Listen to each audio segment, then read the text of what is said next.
But carrots on it. Alright mga idol, so ngayon magluluto naman tayo ng bakaritang itik with Dan Raquel style. So tapos na natin pakuluan sa pressure cooker. So tanggalin na natin para mahugasan. So ayan na yung pinakuluan natin na yung itik mga idol. So gigisahin na natin ngayon. Gisahin na natin sa sibuyas tsaka sa bawang. So ayan na. Yan, mekos mo lang. After nyan is lagay na natin yung batikulon, yung tawagin sa amin. So ayan, dali natin sa gisa. So lagyan natin ng paminta tsaka asin at saka konting bitchin. So ayan na. So gisahin natin. So mekos lang natin yan.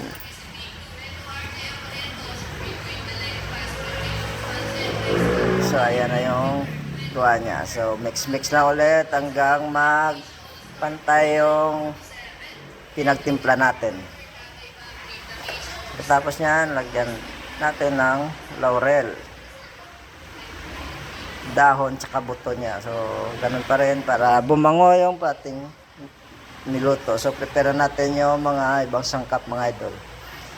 White onion, carrots, yan, balatan natin tsaka pag slice maya. So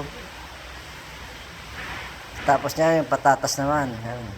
Nugasan muna natin.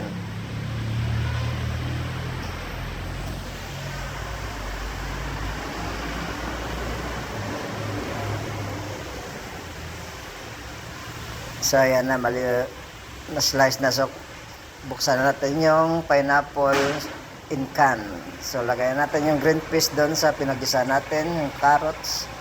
At saka haluin natin yung tomato sauce at tomato paste mga idol. Tsaka halo-halo lang.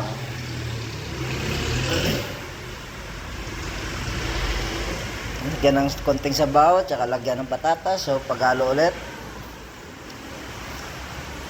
So by the way, nilagyan natin ng konting sabaw yan na galing sa pinagkuluan natin. So ayan, nilagay natin yung Reno in can. Yan yung isang secret ingredients para pampalasa sa bakaritang itik. So ayan, mix na natin. Lagyan natin ng konting sabaw.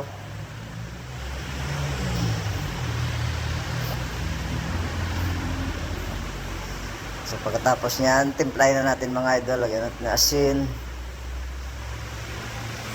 bitsin konti, tsaka paminta. So ganyan lang lagi yung ginagamit natin na seasoning.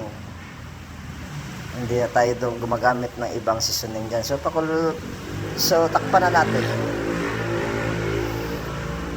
Hintayin na natin kumulo. At lagyan natin ng pineapple tsaka yung toppings na white onion. So yan na yung labas niya mga idol. So napakasimple lang. So ito na, tikman na natin yung lasa. Thank you for watching. Napakasarap. So ayan na, dyan na lang. Salamat mga idol.